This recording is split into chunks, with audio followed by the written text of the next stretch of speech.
के सत्र का पहला प्रश्न है, स्वर विज्ञान क्या है? आचार्य शुभचंद्र महाराज ने ज्ञानार्णव में इस स्वर विज्ञान के बारे में बतलाया है। अपने श्वास लेने की जो दो नलिकाएं हैं, अपन यदि दाईं नाड़ी से श्वास लेते हैं तो वो सूर्य नाड़ी कहलाती है, और बाईं से लेते हैं वो चंद्र कहलाती है। कभी कभी दोनों नाड़ियां भी चलती हैं, वो सुषुम्ना कहलाती है। तो इसमें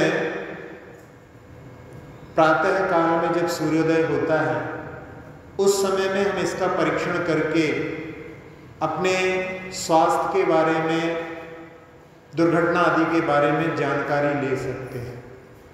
तो सूर्योदय के समय में कृष्ण पक्ष की प्रथमा, द्वितीया, तृतीया, ये 3 तिथियों में उस समय में सूर्योदय के समय में सूर्य चलना चाहिए। उसके बाद में फिर 3 तिथियों में चंद्र, इसी प्रकार से शुक्ल पक्ष में प्रथम 3 तिथियों में चंद्र, और आके 3-3 में पलटता जाएगा। तो उसके माध्यम से हम वहाँ पर यदि कोई गड़बड़ी हो तो उसके माध्यम से हमको संकेत मिल जाता है। तो यदि हम उसको पलट लें तो दुर्घटना आदि से भी हम बच सकते हैं, स्वास्थ्य की गड़बड़ी से भी बच सकते हैं। तो उसके लिए क्या करना है कि जब सूर्य स्वर चाहिए हो तो अपन बाईं करवट लेट जाएं। बाएं हाथ को नीचे दबा करके लेटेंगे तो अपने आप ही अपना सूर्य स्वर चलने लगेगा। और यदि अपने को दाएं करवट लेट जाएंगे तो उससे चंद्र स्वर चलने लगेगा। इस प्रकार से अपन उसको परिवर्तित भी कर सकते हैं। जब तिथि घटती है तो 2 दिन में भी पलट सकता है, और जब तिथि बढ़ती है तो ये 4 दिन में पलटेगा। इसका भी अपने को ध्यान रखना है। कुछ पुराने दोहे मिलते हैं, उसमें बाईं करवट सोइए, जल बाएं स्वर पीव, दाहिने स्वर भोजन करें तो सुख पावे जीव। इस प्रकार से रात में बाईं करवट सोने से उस समय में सूर्य स्वर चलता है, और जल को जो शीतल होता है उसको बाएं स्वर से, और भोजन को दाएं स्वर करने से। दिन में चाले चंद्रमा, रात चलावें सूर, तो निश्चय कर मानिए प्राण गमन अति दूर। यानी वही दिन में यदि चंद्रमा चलता है, यानी बायां स्वर चलता है, और रात में सोते समय बाएं करवट लेटेंगे तो सूर्य स्वर चलेगा, तो उससे व्यक्ति स्वस्थ रहता है। इस प्रकार से अपने इसका जो प्रयोग करके अपने जीवन में जो दुर्घटना आदि होती हैं, अच्छे स्वास्थ्य को प्राप्त कर सकते हैं, दुर्घटनाओं से बच सकते हैं। चैत्र शुक्ल पणमा, जब जिसको गुड़ी पणमा कहते हैं, उस समय में सूर्योदय के समय में यदि चंद्र स्वर चल रहा है तो पूरे साल भर आपका स्वास्थ्य अच्छा रहेगा, दुर्घटना आदि नहीं होगी, ये उसका संकेत है। और यदि नहीं होता है तो उस समय में पूरा साल भी बेकार हो सकता है। इसलिए उस दिन अपने लिए विशेष रूप से इसको वहाँ पर परिवर्तन कर सकते हैं। जब यदि उल्टा चल रहा हो, यदि ठीक चल रहा हो तो उसके माध्यम से इस प्रकार से अपन ज्ञान कर सकते हैं। तो ऐसा ही स्वर विज्ञान, इसके बारे में और विशेष रूप से जानना हो तो आप ज्ञानार्णव ग्रंथ में जो आचार्य शिवचंद्र स्वामी का है उसमें देख सकते हैं। अगला प्रश्न है, तत्वार सूत्र में सद्द्रव्य लक्षणम और गुण पर्यायवत द्रव्यम, ये द्रव्य के लक्षण 2 प्रकार से क्यों कहे? ये अन्य मतों की अपेक्षा से वर्णन किया गया है। कुछ मत ऐसे हैं जो द्रव्य को क्षणिक ही मानते हैं, और कुछ मत ऐसे हैं जो द्रव्य को कूटस्थ या नित्य मानते हैं। तो उनको बतलाने के लिए, उनका निराकरण करने के लिए कि सद्द्रव्य का लक्षण है, और वो द्रव्य जो होता है, सत जो होता है, वो उत्पाद व ध्रुव युक्त वाला होता है, यानी उसमें ध्रुवता भी है, परिवर्तनशीलता भी है। तो दोनों चीज़ें रहती हैं, इसलिए इस सूत्र का निर्माण हुआ। और गुण पर्यायवत द्रव्यम, ये कुछ ऐसे मत भी हैं जो गुण को पर्याय से, द्रव्य को गुण से, द्रव्य से गुण को, पर्याय को बिल्कुल भिन्न मानते हैं, और कुछ ऐसे हैं कि इसको सर्वथा उससे अभिन्न मानते हैं। तो उनका निराकरण करने के लिए गुण पर्यायवत द्रव्यम की गुण और पर्याय वाला द्रव्य होता है, इस प्रकार से कहा। अगला प्रश्न है, कौन सी गाथा आचार्य कुंद स्वामी को सबसे प्रिय रही है? आचार्य कुंद स्वामी की एक गाथा उनके कई ग्रंथों में मिलती है। प्रवचन सार में भी है, पंचास्तिकाय में भी है, पाहुड़ में भी है, समय सार में भी है।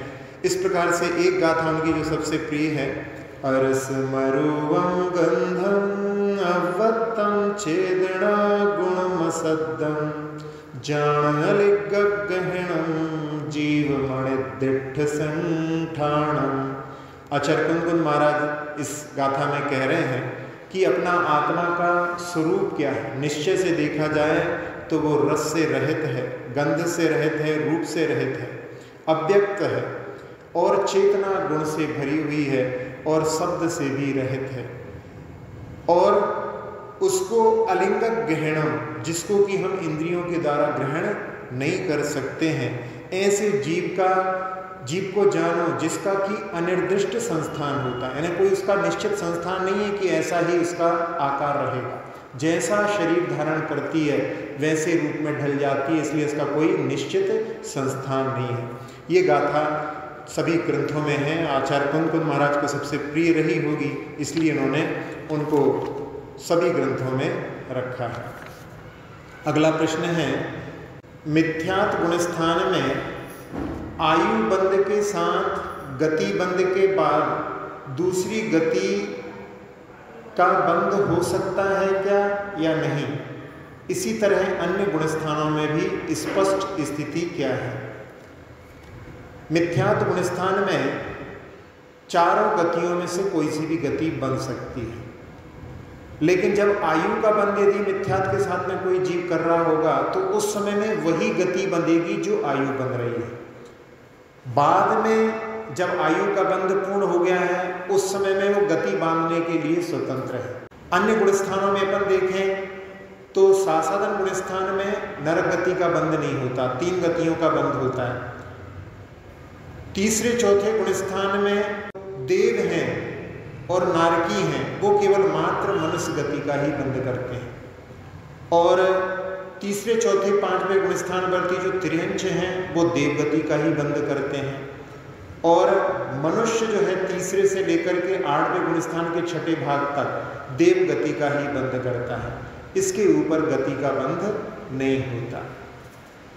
अगला प्रश्न है, 3 लोक पूजा विधान में पंडित हेमचंद जी ने जम्बू वृक्ष मेरु के उत्तर में बतलाया है और पंडित टेकचंद जी कृत जो 3 लोक विधान है उसमें उसको दक्षिण में बतलाया है।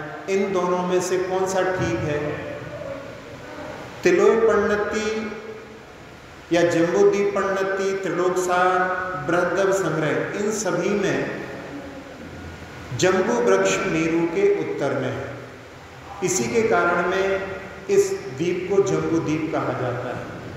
इसी प्रकार से धातकी खंड में वहाँ पर धातकी का वृक्ष है, पुष्करवन द्वीप में वहाँ पर पुष्कर का वृक्ष है, तो इसी के कारण में इन सब का नाम पड़ा है।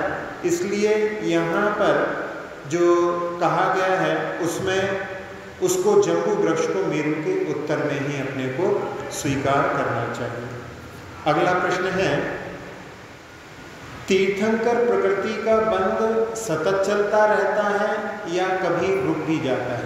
जो जीव इसका बंध करता है वो उसको निरंतर बांधता है जब तक कि उसकी बंध विच्छुत्ति नहीं होती। बाद में वहाँ पर फिर उसके बंध की विच्छुत्ति में बंध का बंधना बंद हो जाता है। यदि कोई जीव दूसरे तीसरे नरक की आयु को बांध करके वहाँ जा रहा है तो उस समय में उसका सम्यक दर्शन छूट जाता है, और सम्यक दर्शन छूटने के साथ में वहाँ पर तीर्थंकर प्रकृति का बंध भी रुक जाता है, क्योंकि तीर्थंकर प्रकृति का बंध केवल सम्यक दर्शन के साथ में ही होता है। तो वो जीव जब वहाँ पर जाता है और जाने के बाद में पर्याप्त होने के बाद में ये तीर्थंकर प्रकृति वहाँ पर उसके लिए सम्यक दर्शन उत्पन्न करा देती है, और उसके बाद में फिर उसका बंधना वहाँ पर चालू हो जाता है। और उसके बाद में फिर वहाँ से निकल कर के मनुष्य बनता है तो उसमें फिर वहाँ पर कोई बाधा नहीं है। वो मुनि बनने के बाद में भी 8वें गुणस्थान के 6ठे भाग तक फिर वो निरंतर बनती रहती है। ऐसी जो है तीर्थंकर प्रकृति होती है। अगला प्रश्न है, मनुष्य, तिर्यंच और देव आयु की स्थिति के अतिरिक्त शेष सब पुण्य प्रकृति की स्थिति अशुभी है, ऐसा सुनने में आता है। तो क्या तीर्थंकर प्रकृति की स्थिति भी अशुभ ही है? विशुद्ध परिणामों से बंधी हुई स्थिति शुभ कहलाती है, और संक्लेश यानी अशुभ परिणामों से जो उत्कृष्ट स्थिति बंधे उसको अशुभ कहा जाता है। तो उसमें कारण के अनुसार ही कार्य होता है, इसलिए जो असंयत सम्यक दृष्टि मनुष्य जो कि साकार जागृत उपयोग वाला है और उसके प्रायोग के संक्लेश वाला है और मिथ्यात्व के अभिमुख यानी सम्यक दर्शन को छोड़कर के मिथ्यात्व में जाने वाला है, वही तीर्थंकर के उत्कृष्ट स्थिति के बंध का स्वामी होता है। तो उसके कारण में वो वहाँ पर संक्लेश के माध्यम से बनती है, इसलिए उसको तीर्थंकर प्रकृति की भी स्थिति को अशुभ कहा जाता है। बाकी मनुष्य, तिर्यंच और देवायु की जो उत्कृष्ट स्थिति बनती है वो केवल अच्छे परिणामों से, विशुद्ध परिणामों से ही बनती है, इसलिए उसको वहाँ पर शुभ माना जाता है। एक आदमी किसी गणित के प्रश्न में निरपेक्ष भाव से लगा हुआ है, क्या इसको धर्म ध्यान मान सकते हैं? यदि कोई जीव श्रद्धावान है और मात्र अपने उपयोग को एकाग्र करने के दृष्टि से राग देश के बिना किसी गणित के प्रश्न का अवलंबन लेकर के एकाग्रचित होता है, तो उसको धर्म ध्यान कहने में कोई बाधा नहीं है, क्योंकि गणित शास्त्र भी द्वादशांग का भाग है, इसलिए अपन उसको भी वहाँ पर धर्म ध्यान कह सकते हैं। तत्वानुशासन में कहा है कि स्वाध्याय के माध्यम से ध्यान का अपने लिए अवलंबन लेना चाहिए। स्वाध्याय से हम ध्यान को बढ़ाएं और ध्यान में स्वाध्याय को चरितार्थ करें। तो इस दृष्टि से ध्यान और स्वाध्याय दोनों को वहाँ पर उनकी संपत्ति के माध्यम से परमात्मा प्रकाशित होता है, स्वानुभव में लाया जाता है। इसलिए वहाँ पर जो द्वादशांग का अध्ययन यदि हम करते हैं और उसका प्रयोग यदि करते हैं तो उसको ध्यान कहने में कोई बाधा नहीं है। आचार्य श्री का एक हाइकू भी है, डूबना ध्यान, इसमें 5 अक्षर हैं, आधे अक्षर को नहीं गिनते हैं, तो डूबना ध्यान, तैरना स्वाध्याय है। अब तो डूबो, यानी ध्यान में डुबकी लगाने वाली बात होती है। तो यहाँ पर इस हाइकू के माध्यम से कि स्वाध्याय तो करने में बहुत रुचि होती है, लेकिन ध्यान की रुचि नहीं होती। ध्यान डुबकी लगाना है, जो को स्वाध्याय कर रहे हैं उसके फल को प्राप्त करना ध्यान है। एक बार आचार्य श्री सामायिक करने के समय होने वाला था, बहुत सारे विद्वान बैठे हुए थे और जैसे ही 12 बजने लगे तो आचार्य श्री खड़े होकर के सामायिक करने लगे। वहाँ पर उन लोगों ने, जो विद्वान थे, उन्होंने कहा कि अपन अभी जो स्वाध्याय कर रहे थे वो भाव सामायिक थी, अब ये भाव सामायिक छोड़ करके द्रव्य सामायिक में जा रहे हैं।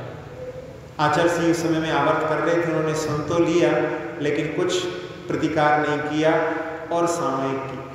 फिर दोपहर की जब स्वाध्याय की सभा हुई, वो सारे विद्वान वहाँ पर बैठे हुए थे और उस समय में आचार्य श्री ने कहा कि आज तक जिसको आप लोग भाव सामायिक मान रहे हो, आज तक किसी को मुक्ति प्राप्त इसके माध्यम से नहीं हुई। स्वाध्याय करते करते कोई भी जो है मुक्ति को प्राप्त नहीं हुआ।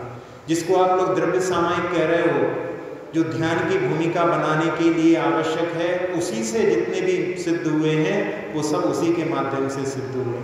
तो इस प्रकार से सामायिक का महत्व ज़्यादा है स्वाध्याय की अपेक्षा से, तो उसको ध्यान की भूमिका के लिए स्वाध्याय आवश्यक है, लेकिन उसके बाद में ध्यान भी करने का प्रयास करना चाहिए। अगला प्रश्न है, स्व समय और पर समय क्या है?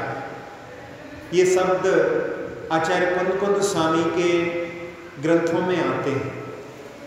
उन्होंने प्रवचन सार में एक गाथा में लिखा है, जे पजय सुनिर्दा जीवा पर समगे तिने दिठा आद साहब मिठदा ते सब समिया मुणे अब्बा।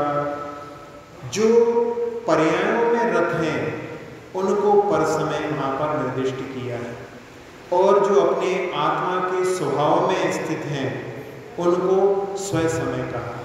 इसी प्रकार से उन्होंने समय सार की गाथा में जीवो चरित दंसन नानठ्युतम ही समय जान पुगल कम अवदेशठ्यम चतम जान पर समय, जो सम्यक दर्शन, सम्यक ज्ञान, सम्यक चारित्र में स्थित हैं उनके लिए वहाँ पर स्वय समय कहा है, और जो पुद्गल कर्म के प्रदेशों में स्थित हैं यानी कर्मों के फल आदि में स्थित हैं वो वहाँ पर समय है। तो इस प्रकार से जो ध्यानस्थ हैं वो स्व समय हैं, और जो जिनका उपयोग बाहर है वो पर समय है। इस प्रकार से समझ सकते हैं। अगला प्रश्न है कृति कर्म क्या होता है? कृति कर्म साधुओं की जो नव देवताओं की जिनदेव आचार्य उपाध्याय की वंदना के समय जो क्रियाएं की जाती हैं वो कृति कर्म कहलाती हैं, या जिनसे 8 प्रकार के कर्मों का छेदन होता है वो साधु की क्रियाएं कृति कर्म कहलाती हैं। अभी हमने ध्यान के बारे में कहा था, अब ध्यान के बारे में ही प्रश्न है कि ध्यान के लिए कैसी तैयारी करना चाहिए। आचार्य अकलंग देव ने राजवार्तिक में लिखा है कि सुखपूर्वक पर्यंक आसन में बैठना चाहिए, पालती मार करके बैठना चाहिए। उस समय शरीर को सम, ऋजु और निश्चल रखना चाहिए। अपनी गोद में बाएं हाथ के ऊपर दाहिने हाथ को रखें जैसे भगवान की मुद्रा होती है, और नेत्र ना अधिक खुले हों ना अधिक बंद हो, यानी पूरी तरह से बंद भी नहीं होना चाहिए, और नीचे के दांतों पर ऊपर के दांतों को मिलाकर रखें, और मुंह को कुछ ऊपर की ओर किए हुए, जनरली होता है लोग अपनी गर्दन को झुका लेते हैं, तो उसमें मुंह को कुछ ऊपर की ओर किए हुए और अपनी सीधी कमर और गंभीर गर्दन किए हुए प्रसन्न मुख होकर के और अनिमेष स्थिर सौम्य दृष्टि होकर के निद्रा, आलस्य, काम, रति, अरति, शोक, हास्य, भय, द्वेष, विचिकित्सा यानी ग्लानि, इनको छोड़ करके मंद मंद श्वासोच्छ्वास लेने वाला जो साधक है वो ध्यान की तैयारी करता है। तो इसलिए अपने को ध्यान करें तो इन चीज़ों पर ध्यान देना चाहिए। महापुराण में आचार्य जिनसेन स्वामी ने लिखा है कि जिनका शरीर समरूप स्थित रहता है, अर्थात तो ऊपर नीचे नहीं होता, उनके चित्त में भी स्थिरता रहती है, और यदि सही नहीं रहता है तो वहाँ पर चित्त में वहाँ पर वो स्थिरता भंग हो जाती है, जिससे बुद्धि में भी आकुलता उत्पन्न हो जाती है।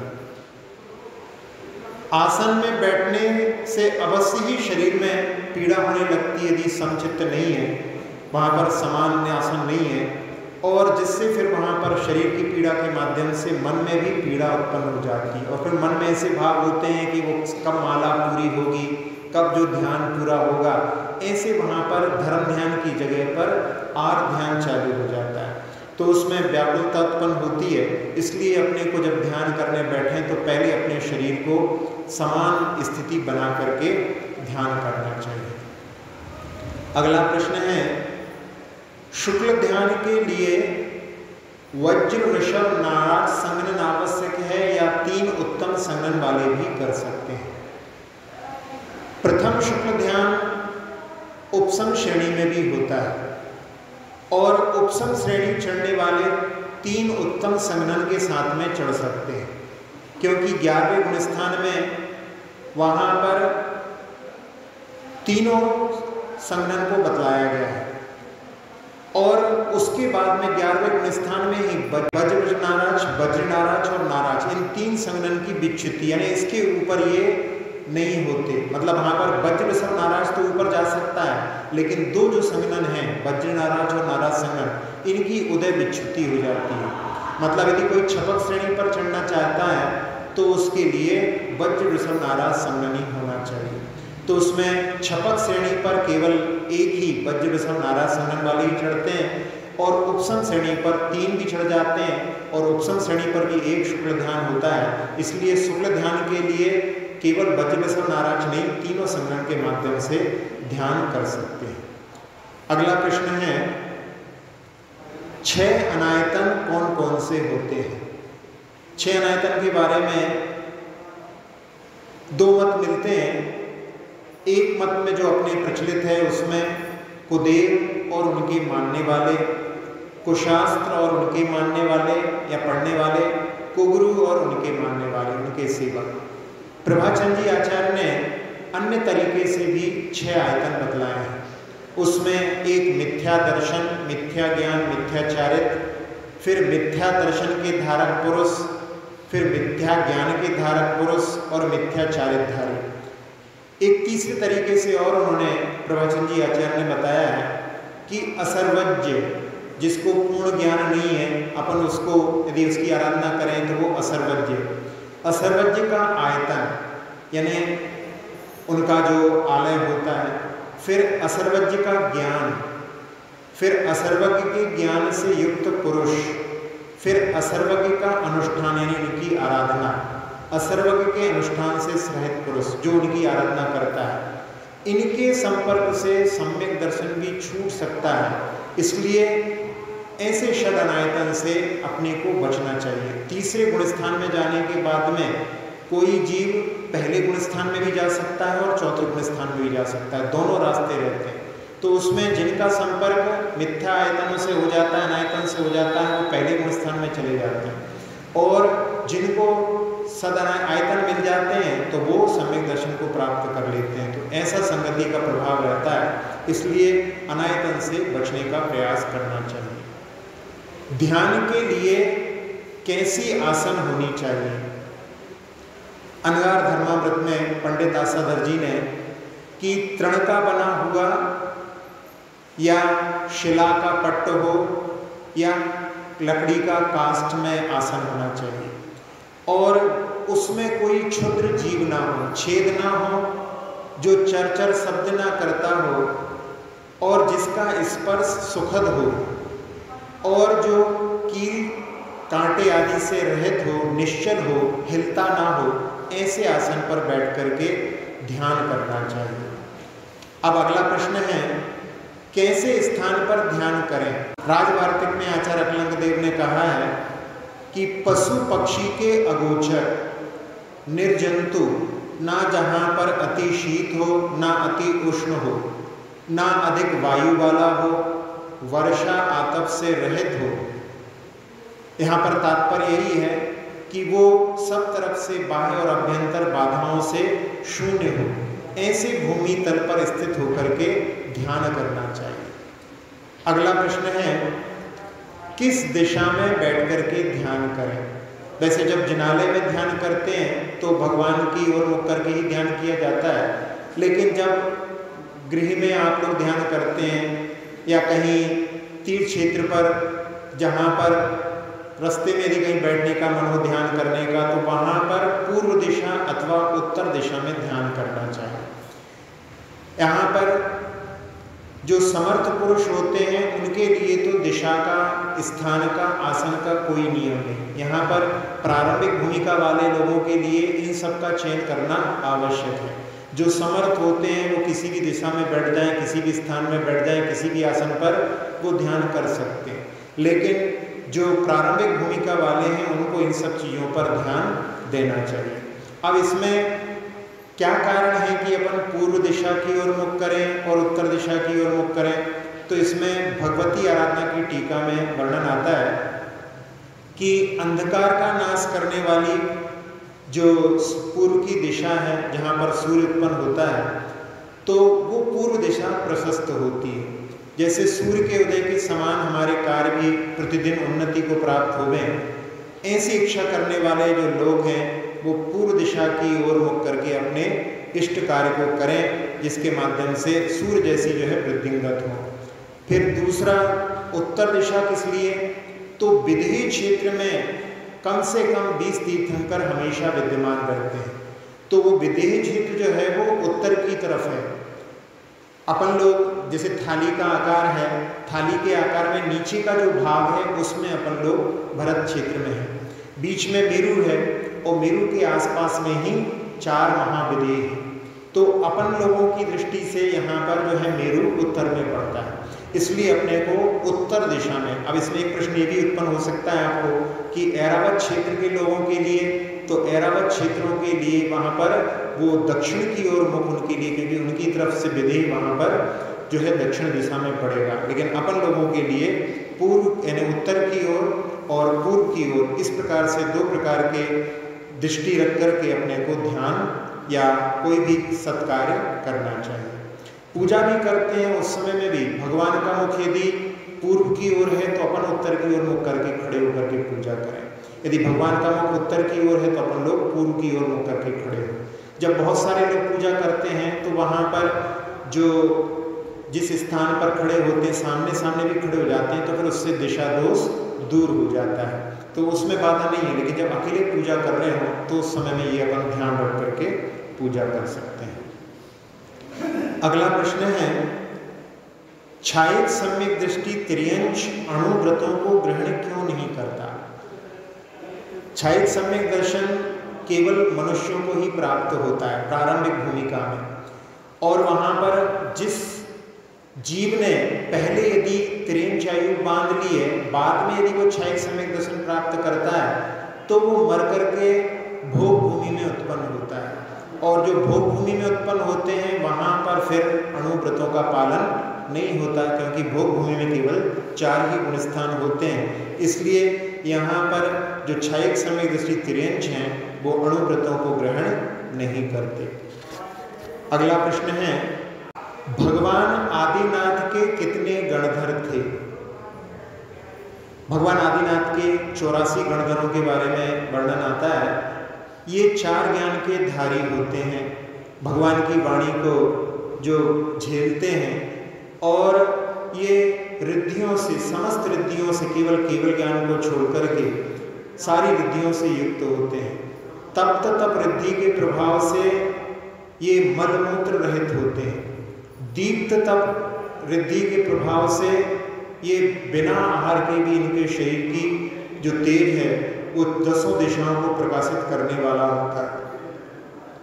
इसमें वृषभसेन को आदि लेकर के, वृषभसेन जो आदिनाथ भगवान के ही पुत्र थे, जिनको आदिनाथ भगवान ने संगीत का ज्ञान दिया था, वो वृषभसेन को आदि लेकर के जय कुमार जो भरत चक्रवर्ती के सेनापति थे वो भी गणधर बने।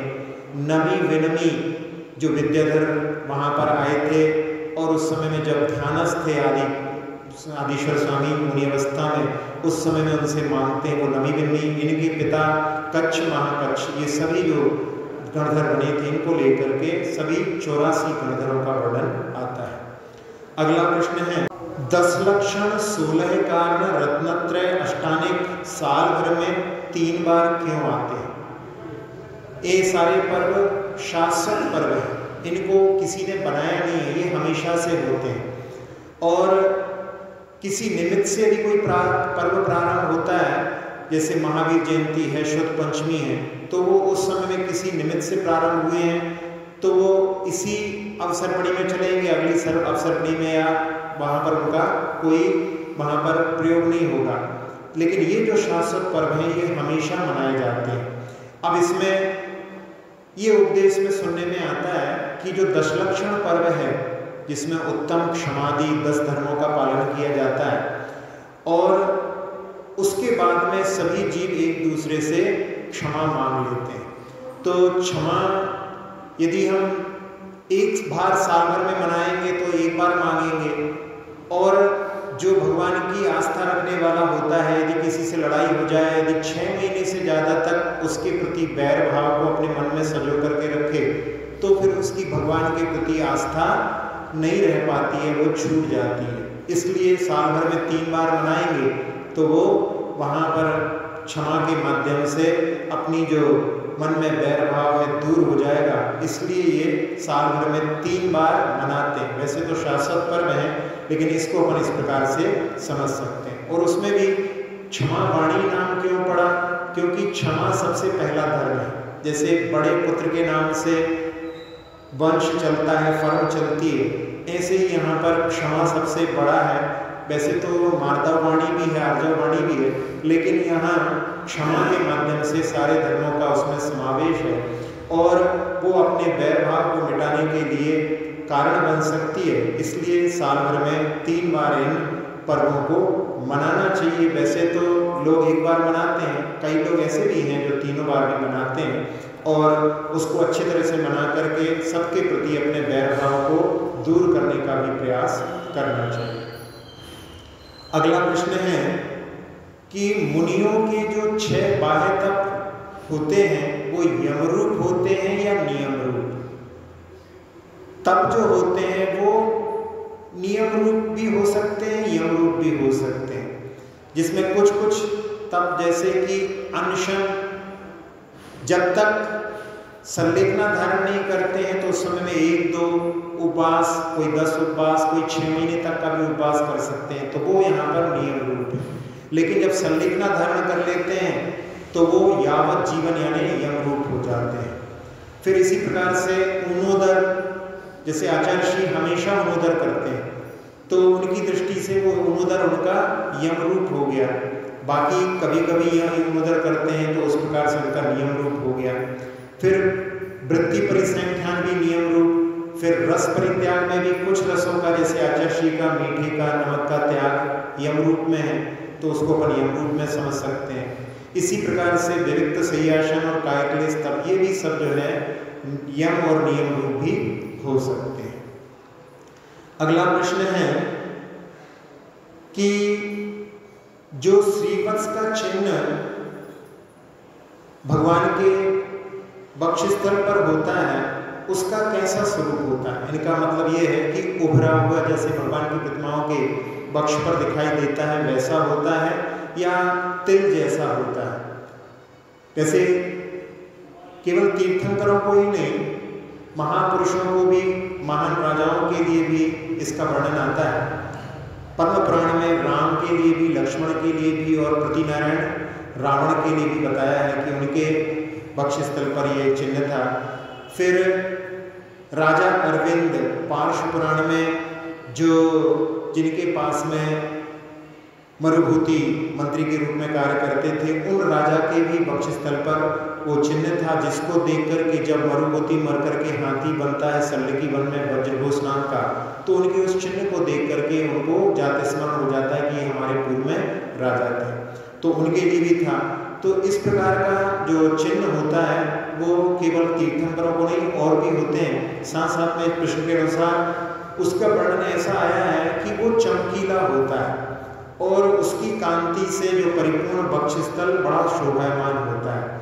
अब इसमें जो मूर्ति का विज्ञान है, मूर्ति बनाई जाती है उसमें उभार दिए हुए बनाया जाता है। अब वो वास्तव में कैसा होता है उसके बारे में अपन जो आगम के प्रमाण मिलते हैं उसके अनुसार केवल समझने का प्रयास कर सकते हैं, लेकिन उसके बारे में जैसा प्रतिमाओं में बनाया जा रहा है वैसा ही होता है, अपन इसके बारे में कहने में समर्थ नहीं है। अगला प्रश्न है, वृद्ध कुमारी वर न्याय क्या है? एक कथानक आता है कि कोई आराधना करती है एक वृद्ध कुमारी और उस समय में वो देवता प्रसन्न होकर के उससे पूछता है कि मांगो क्या मांगती, तो उस समय में वो एक चीज को मांग सकती है, तो उसमें वो क्या मांगती है कि मेरा पुत्र एक बहुत बड़े महल में और सोने की थाली में खीर खाता हुआ दिखाई दे। तो उस समय में वो वृद्ध कुमारी थी, उसका विवाह नहीं हुआ था, तो उसने साथ साथ में पति भी मांग लिया, पुत्र भी मांग लिया और सोने की थाली यानी धान्य भी, खीर मांग ली, गाय भी मांग ली, इस प्रकार से महल आदि सब कुछ एक साथ में मांग लिया।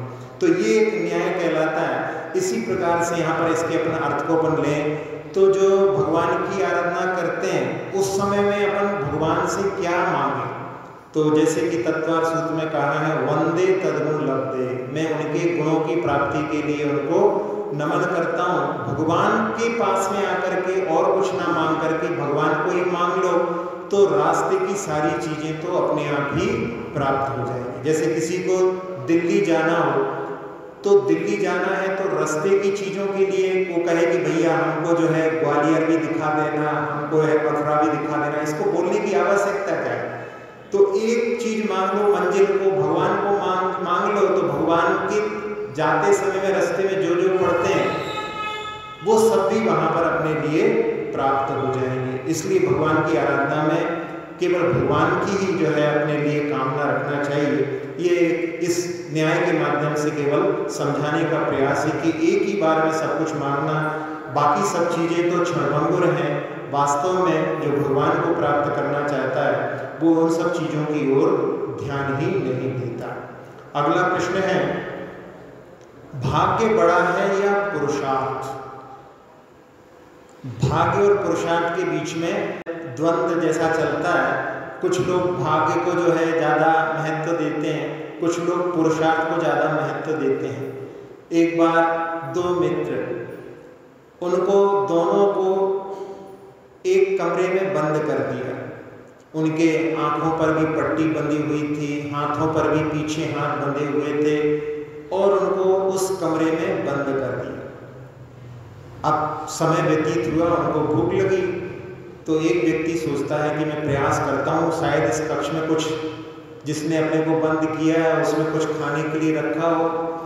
तो वो अपने दोनों हाथों को जो है पीछे बंधे हुए हैं, लेकिन उसके माध्यम से टटोलता टटोलता घूमता है और उसको एक जगह पर कुछ बंधा हुआ, वस्त्र में कुछ बंधा हुआ है समझ में आता है। तो उल्टे ही हाथों से वो उसको खोलता है और खोलने के बाद में उसको हाथ में जो है समझ में आ जाता है कि ये कुछ मिष्टान है और वो मिष्टान अब कैसे करे, वो पीछे हाथ बंधे हुए हैं। तो उस मिष्टान को उठा करके और वो अपने मित्र के पास लाता है, उसको वहाँ पर मिष्टान जो है उठा करके उसके मुख में खिला देता है। फिर उसका मित्र जो है अपने हाथ में लेकर के उसको खिला देता है। अब उस समय में वहाँ पर दोनों बात करते हैं, तो एक कहता है कि देखो मेरी पुरुषार्थ नहीं करता तो वो मुझे कैसे प्राप्त होता, कहले मैंने तो कुछ पुरुषार्थ नहीं किया फिर भी मुझे कैसे मिल गया। तो इस प्रकार से वहाँ पर भाग्य और पुरुषार्थ के बीच में वहाँ पर जो यदि बात चले तो दोनों में वहाँ पर अपनी अपनी बात को मनवाने वाले लोग अपने अपने तरीके से कह सकते हैं। लेकिन अपन जनागम में देखें तो वहाँ पर जिसमें देवागम स्तोत्र में आचार्य समंतभद्र स्वामी ने कहा है कि यदि बिना पुरुषार्थ के भी सफलता मिल जाती है, इसका मतलब है पूर्व का भाग्य वहाँ पर सहायक है। और बहुत पुरुषार्थ करने के बाद में भी सफलता नहीं मिलती है, इसका मतलब है वहाँ पर पूर्व का अपना भाग्य अपना साथ नहीं दे रहा है। तो इस प्रकार से दोनों की उसमें भूमिका होती है। एक लकड़हारा था, बहुत पुरुषार्थ करता था लेकिन सफलता नहीं मिलती थी। किसी ने कहा कि तुम ऐसा पुरुषार्थ करो कि जाकर के राजा को चंदन की लकड़ी भेंट कर दो। जंगल गया, चंदन की लकड़ी लेकर के और फिर राजा के पास में जाकर के भेंट दी। राजा प्रसन्न हो गए, राजा ने उसके लिए हार दे दिया। हार लेकर के वो बड़े हर्षित होकर के घर आया। गरीब का घर था, झोपड़ी थी और उसने उस हार को एक खूंटे के ऊपर टांग दिया और इधर उधर हुआ, एक चील आई और उस हार को लेकर के उड़ गई। अब वो फिर वैसे ही हो गया, हमने इतना पुरुषार्थ किया लेकिन कुछ नहीं हाथ में आया। फिर उसके साथी ने कहा कि फिर से जाकर के राजा के लिए कुछ भेंट दो। तो इस बार जो है फिर जाकर के उसने वही चंदन की लकड़ी लकड़हारे के पास, और क्या हो सकता है, लेकर के गया और उस समय में राजा ने उसको प्रसन्न होकर के स्वर्ण मुद्राएं दी। एक पोटली थैली में उन मुद्राओं को लेकर के घर आया और सोचा कि अब इसको मैं कहाँ छिपाऊं जिससे ये सुरक्षित रहे। तो उसने देखा कि चूल्हे में राख है और राख के नीचे इसको दबा देता। उसने नीचे दबा दिया, इधर उधर हुआ, पड़ोसन राख मांगने आई और वो सारा का सारा चला गया। फिर हाथ में कुछ नहीं, तीसरी बार फिर गया राजा के पास में। इस बार राजा ने इसको एक अंगूठी दी। अंगूठी लेकर के आ रहा था, रास्ते में नदी पर वहाँ पर पानी पीने के लिए झुका तो उसकी जो अंगूठी पानी में गिरी। अब उसके मित्र ने कहा कि तुमने कितनी बार पुरुषार्थ करके देख लिया है, लेकिन तुम्हारा भाग्य तुम्हारा साथ नहीं दे रहा है, तो ऐसा करो, अब तुम कुछ धर्म पुरुषार्थ करो, तुम आराधना करो, परोपकार के कार्य करो, सत्संगति करो, इसके माध्यम से तुम्हारा अच्छा भाग्य बनेगा और वो तुम्हारे लिए जो पुरुषार्थ करोगे उसमें सहायक होगा। वो वहाँ पर उन जो बताए गए कार्यों को वहाँ पर करने लगा और करने के बाद में ऐसा हुआ कि वो जंगल में लकड़ी काटने गया तो एक पेड़ के ऊपर उसको जो हार छीन लेकर के गया था वो वहाँ पर मिल गया।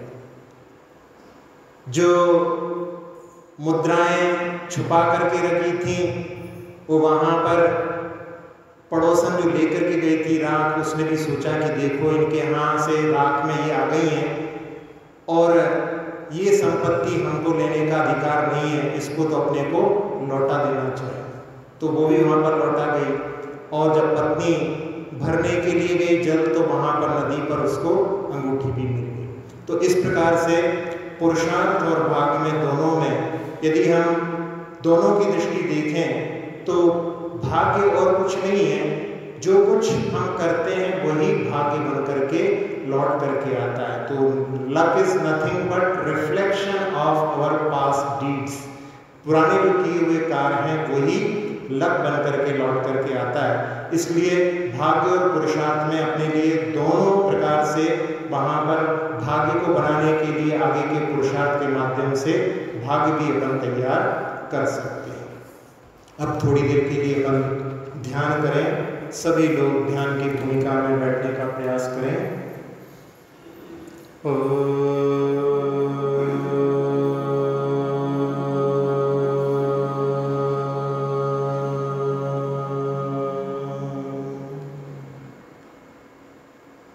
प्रणव मंत्र के माध्यम से मन पूरी तरह से शांत हो चुका है। अपने मन रूपी पंछी को उड़ान देते हुए पहुंचते हैं देवगढ़ अतिशय क्षेत्र पर, जहां के मूल नायक शांतिनाथ भगवान, जहां पर इतने बिंब हैं परम पूज्य मुनि श्री सुधा सागर जी की दृष्टि में कि कोई एक एक चावल भी चढ़ाए तो भी अपने साथ में ले जाई गई द्रव्य जो है कम पड़ जाए। इतने बिंबों से युक्त जिनका निर्माण कहते हैं कि देवपत घेवपत नाम के दो भाइयों ने करवाया था, जिन्होंने एक सेठ के साथ में शिखर जी की यात्रा की थी और उस यात्रा में वो लोग सेवक थे और रात्रि में जाकर के उन्होंने वंदना की थी। माँ के द्वारा दिए हुए ज्वार के दाने चरणों में अर्पित किए थे, लेकिन जब दूसरे दिन सेठ देखता है वहां पर मोती चढ़े हुए हैं और सोच रहा था कि मैं सबसे पहले जाकर के आराधना करूंगा, और जब उसको ज्ञात होता है कि उन्हीं के सेवक ने चढ़ाए हैं तो मन में ऐसे भाव आए कि इनके पास में रत्न कहाँ से आ सकते हैं, मोती कहाँ से आ सकते हैं, जरूर इन्होंने हमारे ही चुराए होंगे। और जब उनसे कहा तो उन्होंने कहा कि हमने तो अपनी माँ के दिए हुए इन दानों को चढ़ाया था। कहा कि अभी चढ़ा करके दिखाओ, और दोनों बड़े भक्ति भाव से भर करके उन दानों को जब भगवान के चरणों में चढ़ाते हैं तो हाथ में तो दाने रहते हैं, लेकिन चरणों में चढ़ते ही वो रत्न मोती के रूप में बन जाते हैं। उस समय में उस सेठ का जो अहंकार था वो चूर चूर हो जाता है कि अभी तक मैं प्रदर्शन के भाव से भरा हुआ था। सही दर्शन, सही आराधना तो इनकी है। और उस समय में वो अपनी सारी दौलत इन दोनों भाइयों को जो सेवक के रूप में गए थे दे करके वहीं पर दीक्षित हो जाता है। और ये सेवक बन करके गए थे, लौटते हैं तो सेठ बन करके लौटते हैं। फिर उन्होंने उस संपत्ति का सदुपयोग देवगढ़ के जिनालयों को बनाने में किया। ऐसे देवगढ़ क्षेत्र की ऊर्जा, शांतिनाथ भगवान की जो अनगिनत प्रतिमाएं हैं, उन सब की ऊर्जा, वहाँ पर एक उपाध्याय परमेष्ठी की भी प्रतिमा वहाँ पर विद्यमान है। उन सब की ऊर्जा अपनी ओर आह्वान करने के लिए एक बार उनका नाम करेंगे।